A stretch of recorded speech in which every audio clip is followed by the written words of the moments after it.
Fail, not fail. One of those words I've heard before that we have so much trouble with. The English language is one of the hardest ones to learn because we have so many different ways to say things and different words that sound alike and look alike, you know, and words that can have double meanings and all. But have y'all ever noticed that there are a lot of the people who, if you're on social media, to is one of the big ones, to and there. There are some people that just can't get the T-O and the T-O-O and even the T-W-O mixed up in there. And there are people who can't get the T-H-E-R-E and the T-H-I-R, you know. But when it comes to this one, both of these, if we're not careful, can mean the same thing. If we're not really being careful, because we might fall. There is a great possibility that we all can say that we have failed or that we might fall, but we don't have to fail, F-A-I-L. Failure with a Christian, folks, is not an option. Let's just take that off the board. You might skin your knee. You might end up busting your noggin wide open. But get back up and keep going. Why do I say this? Because keep in mind, you're playing for the winning team. You're on the winning side. You're one of God's children if you are claiming to be a Christian. Therefore, God cannot be defeated.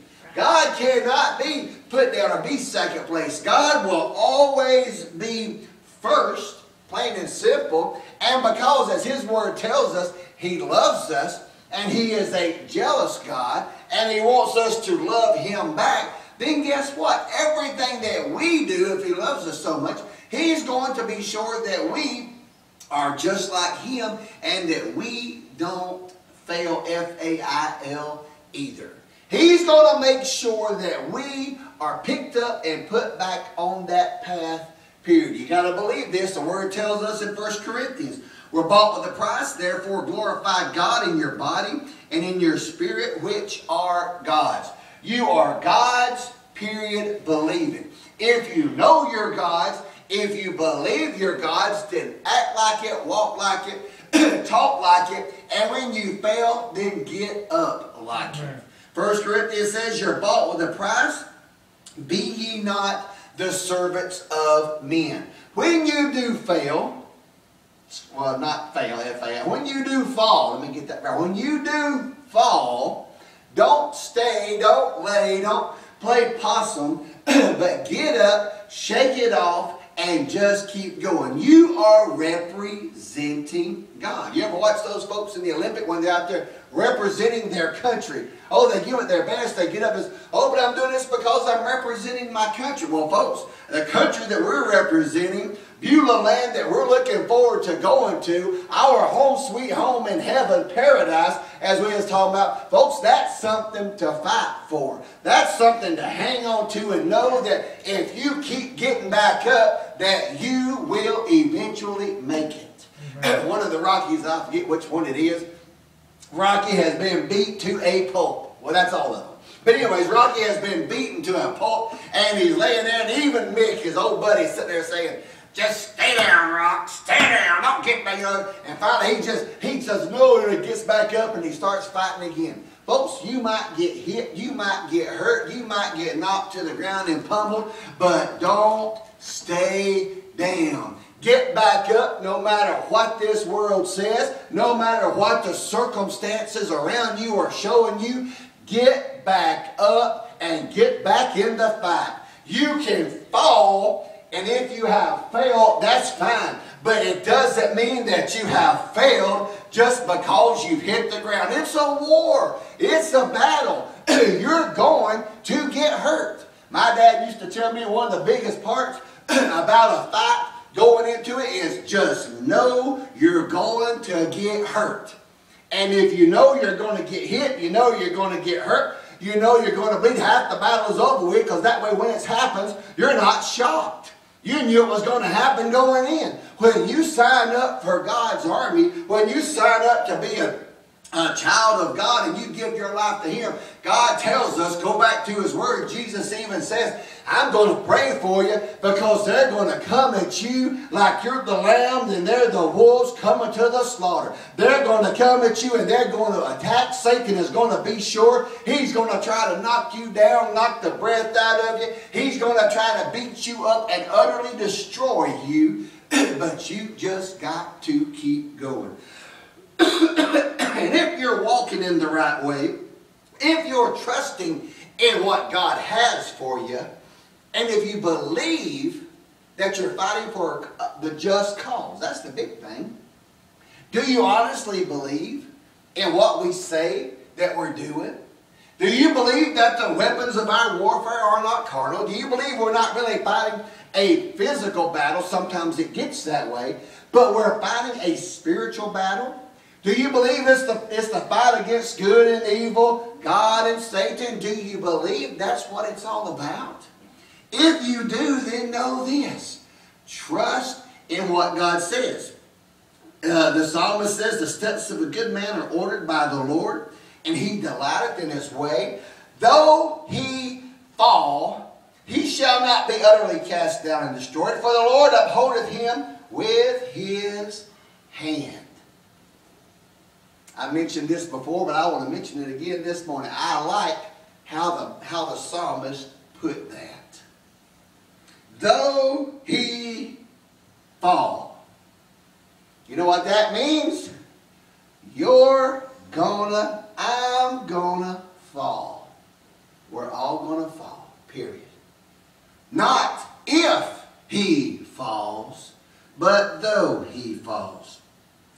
There is a big difference between if and when. There is a big difference between if you're going to and you might going to, you could possibly, or you're going to.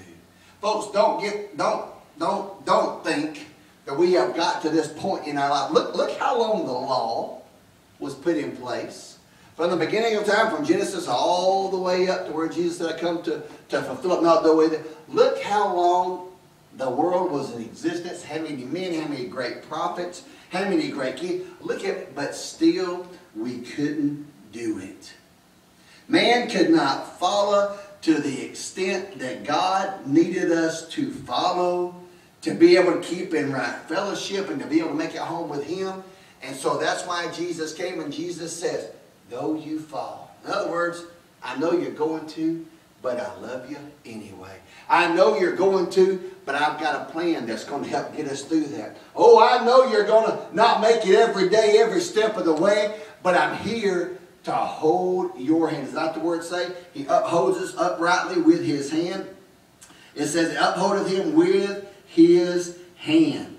Proverbs says, a man's heart devises his way, but the Lord directs his steps. In all thy ways acknowledge Him, and He shall direct thy paths. When we realize that once we start walking, once we start following God in the way that He wants us to go, once we start walking that path, there's going to be some things that we as people just cannot conquer. But here's the good part. Anybody ever had kids here? Yeah. When you get those kids, what do? Boy, they get ready to start going on their own. They get ready to start growing up. And they start walking. And next thing you know, you pick them up. And they stand, boy, and they do all this wiggling and wobbling. And then boom, they fall over. Sophia's showed on video the other night, talking on the video phone. Carl is now trying to sit up straight. He was just sitting up so good and sitting up. And she was talking. All of a sudden, I'm watching. Bloop, there he goes, over the edge. I'm like, hey, is he all right? She picks him back up. Yeah, he's here. He wants to walk. And she tries to, I think he's too young to walk. Don't try this. But she'll pick him up and hold his hands, and then he'll stand there. And he don't really want to take no steps. But sure enough, he falls again. When we get out and start trying to walk on our own, guess what? We're going to fall. Here's the part that gets scary. As we get to walking, Mom and Dad always takes us, holds us by the hands, and they're going to take us to all the open spots. Here we go around here. Here we go around here. Big open spot, Talking about that fireplace you covered up with all the good stuff. Remember how you put all the cloth on the fireplace so the babies can't fall on it, We take them down the safe roads. We make sure we take those babies to where they can learn the right way. Our steps are ordered. Our steps, God leads us down these paths. And guess where they're going? Down the good way. But when you watch that baby try to go on its own, once it gets going, what does it think? Aha, there's something I can hold on to. There's something I can pull myself up to. Boy, and they start walking, well, I'll use this. They start walking, and here they go to it. And what usually happens? Just like how we do. Right before they see it to go grab for it, they kind of give it up, and then bam! Knot on the head, busted up face. Something always happens because we try to, or the babies try, to walk their own path. They let go of mom, they let go of dad, and they try to do it on their own. And boy, they'll fall, they'll hit, they get hurt. But you know what generally happens? Mom and dad come running over there and yank them back up. Pick them up and love on them, check them over, you know, make sure no blood's going nowhere. Make sure a little buck goes out and not goes in, if I'm remembering all this correct. And then they make sure, you know, oh, got to keep you awake for 30 to 45 minutes to an hour. Got to make sure keep you awake so no concussion happens. Got to make sure everything's right. And then we sit there and now let me show you the way you're supposed to do it. When we are walking down the path that God wants us to, you won't have to worry so much about the hard, the sharp edges. Because if we're walking where God's got us, it says He's upholding us with His hands. And if we do happen to fall, it says He grabs us and He upholds us with that same hand. Look at Peter. Here comes Jesus walking on the water, coming to the boat. And Peter says, Lord, if it's you, then call me out to you. He said, well, then come on out. And he goes out and he starts walking on the water. Folks, you ain't going to walk on the water unless you got God in your sight. You're not going to be able to conquer the troubles of this world unless you've got the one who created this world right there in your view, telling you to come on, this is the way I want you to go. Keep walking down this path because this is the one that I've got set for you. But what happened to Peter? As soon as he took his eyes off of God, it says he started to sink. But it says immediately Jesus reached out and grabbed him with His hand and pulled him back up.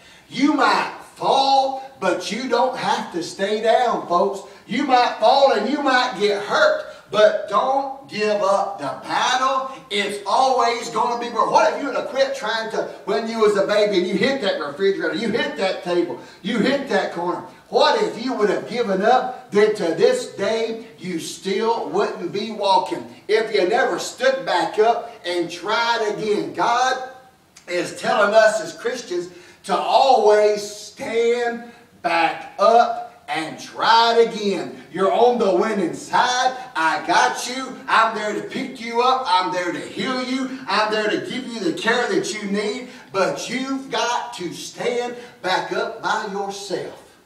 Go back to Rocky in that ring. Here's Mick. Stand up, stand up. He couldn't get in the ring to pick up Rocky. Rocky had to do it by himself. Folks, God's going to sit there and He's going to be telling you, come on, you can do it. Come on, get back up. And He's going to, remember those, y'all remember watching wrestling? Oh, wrestling used to be so cool. Used to, I say, I don't know about nowadays.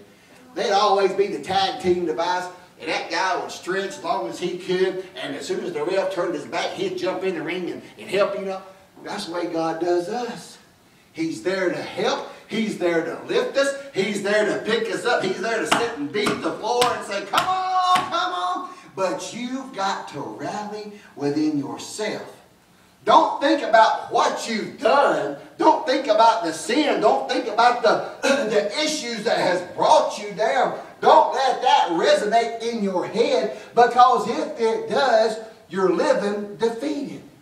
You can't let what you've done, how you fall, what caused you to trip and fall. You can't sit there and concentrate and let all of your thought go to that. You've got to pick yourself up and go on. Don't look back to see what caused it, but keep your eyes focused on God and then watch what you're doing from that point. The Bible tells us the truth about our human nature. we are going to fall. We're going to. Does anybody here think, and I don't mean this in an ugly way or whatever, but we look at, I'll just change it around there. We look at Noah. Noah was a great person. Man, I think way up here of Noah, you know. Noah was, you know, no pun intended, but Noah was really above water, you know what I'm saying? He was above board. He was up here. God thought so much of it, he said, Noah, build an ark. I'm going to put you in charge of saving the animals. I'm going to put you in charge of saving all this, and you're going to be all right. Noah builds this ark, stays on this ark, saves the animals. Ark lands, goes out. What does Noah do? Noah goes and gets drunk. Read through the word. Noah ends up getting drunk. This man that God just used to save the human race failed. But did Noah fail, or did he just fall? Noah had a spot in life where the pressures got to him. Everything got his whole, you know, Satan more or less, he gave into temptations, he gave into the things that was there, and he failed, F-A-I-L-E-D, God for a moment, but he got back up. If Noah had stayed down, failure then would have hit. Let's look at David. David, one of the great kings, man, one of the greatest warriors. David had a moment where David fell, stumbled, failed, ended up committing adultery, having the husband murdered, lied about it, did everything he could to try to cover it up. He had his moment where he failed God. He failed, but he did not stay down. Look at Moses. One that led the people out, murdered. Sat there and murdered an Egyptian soldier. Every Christian that walks this earth are going to have moments when we fall. We're going to have moments they're not to be proud of, and I'm sure we all are sitting here saying, oh Lord God in heaven, please don't write that in the book. I don't want nobody reading my memoir, you know, like you did all these other guys, you know, just forgive me and let's forget about it, you know. But we all fail God at points. It's what we do afterwards that counts. Are we willing to get back up? Are we willing to get back up and get back on the on the street and go the way that we are supposed to go? Excuse me. We live in a world to where everything is seeming to be accepted. Have y'all noticed that? Everything, I guess what they'll say, anything and everything just goes nowadays. If it can be done, do it. If it causes happiness, do it. You know, that just seems to be the world's motto. Who do you think's in charge of that rallying cry? That's Satan. The Bible tells us in the last days men are going to be lovers of pleasure more than lovers of God. If you don't think that that's going on nowadays, folks, then there's something wrong with your thinker. We have got to realize that there are going to be moments when this world, whatever it's got going on, there's going to be something that might catch your eye. There's going to be something that might holler out at you. There's going to be something that just calls to you. But God says, I will always supply you a way to overcome. Our point, our job, is to be that overcomer and not fall. Now I'm saying all this telling you, I'm not sitting there telling you this morning, it's okay, go fall and just get back up. That's not what this is about. Because the Bible tells us, to him that knoweth to do right and doeth it not, to him it is sin. The Bible tells us that we are not supposed to sin. Paul says, am I giving you the right to sin? Goodness, no, I'm not telling you to sin. Jesus says, go and sin no more, was what he told the woman that was caught. I'm not giving it in the Bible. It does not give anybody the legal right. Here's your prescription. Go sin and get back. That's not what the Bible's saying. But what the Word does tells us that when it does happen, don't let it destroy you. Because there's glory on the other side. There's victory that's waiting, but you have got to pick yourself back up. Because what happens if you fail too many times? What happens if you constantly live in your failure? I can read in the Bible where I believe the word was Ichabod was written upon, meaning the glory of God has left. If we live in continual failure, folks, imagine, can you just imagine, you ever failed your mom and dad, you did something that you just knew you weren't supposed to do. I mean, you just knew it was wrong, and next thing you know, they start finding out about it, boy, and you know they're finding out about it. Now it's like, okay, now what am I going to do? Well, we just got to face the music. But boy, there's a lot of things you didn't mind doing, except for that when you let them down. And you go and you stand before them and you sit there and you just start wondering, now, what am I going to do? The shame just hits. Everything just seems to nothing matters except for I have hurt you, I have let you down. Can you imagine when we stand before that judgment throne of God and we're standing there and God is looking and He knows everything that we've done? Or let's put that aside. How about every day we start saying our prayers, Lord, I want to talk to you. But in the back of your mind, all you can think about was what had just happened in your life that caused you to fall.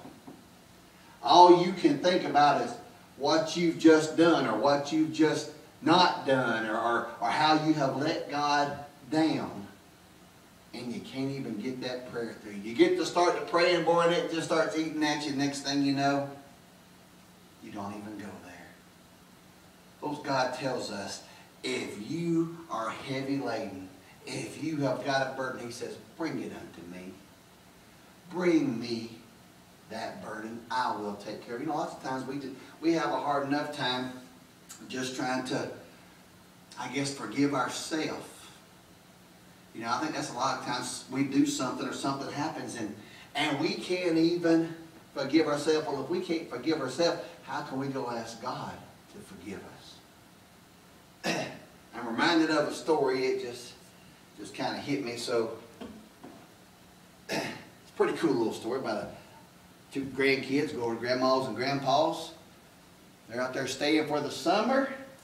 Little boy gets a slingshot and he starts practicing. He's shooting at everything he can shoot at. Of course, didn't hit nothing. Not me with a BB gun. I remember as a BB gun as a kid, I'd shoot at every bird out there. You'd watch that BB just loop around everything. You know, never hit nothing. But he would shoot and shoot and shoot and never hit nothing. All of a sudden, here comes Grandma's pet duck running across the yard, and he draws back that slingshot. Pow! Hits it right in the head. Dead duck laying in the yard.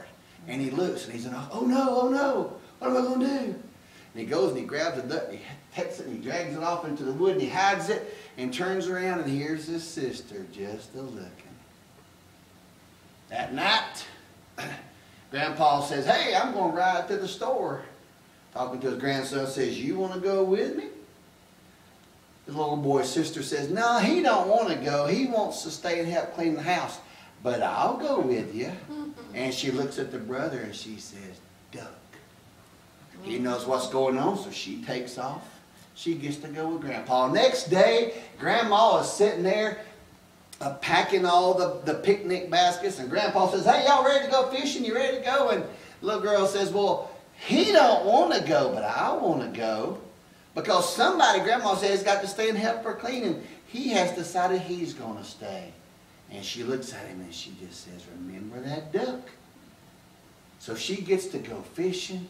Day after day, this goes on. And finally, one day, the little boy just can't take it in the morning. And he goes to Grandma and says, Grandma, I've got a confession I've got to make.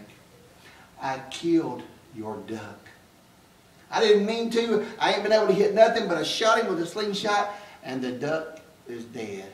And Grandma looks at him and she says, you know what? I saw when you did it. I saw when you pulled the slingshot, I saw you hit the duck, and I saw you drag it off. And I also saw your sister see you. And I've just wondered, how long are you going to put up with her putting that guilt upon you and ruining everything about you, taking away all your joy, taking away everything that you've got? How long was you going to do it? Man, Satan gets us, and that's what he does. He just keeps reminding us, remember what you did? Remember when you fell? Remember when you lost out on God's blessings? Remember when you ruined it? Oh, God was trying to be so good to you. Boy, he's gonna blow it up. God was so good to you, but look what you did. Man, he's going to try to steal that joy. He's going to try to steal everything that you've got, try to break up that relationship between you and God. Because if he can break that relationship, if he can break you, then he's won. And then it becomes a F-A-I-L. Y'all remember that commercial? And I'm not making fun. Lord knows I probably need 2 or 3 one day for redundancy. But remember when that woman's, help, I've fallen and I can't get up. I'm thinking one day I'm just going to put them everywhere just in case I can touch, I'll touch it and get the ambulance coming. Satan wants you to think that you can't get back up. What did that commercial say? If you had this, I forget what it was even called, sorry.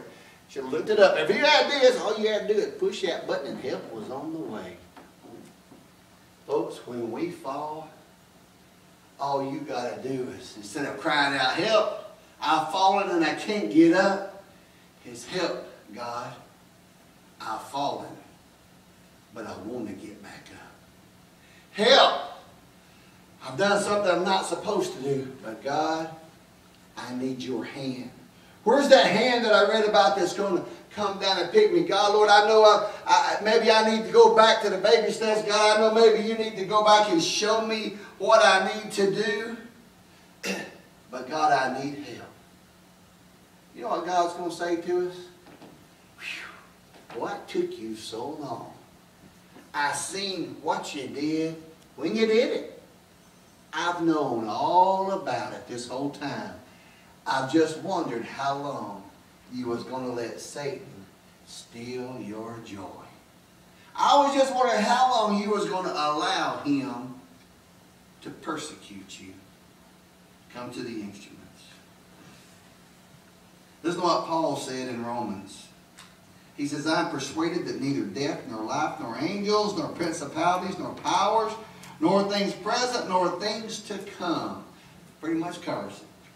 Nor height, nor depth, nor any other creature shall be able to separate us from the love of God, which is in Christ Jesus our Lord.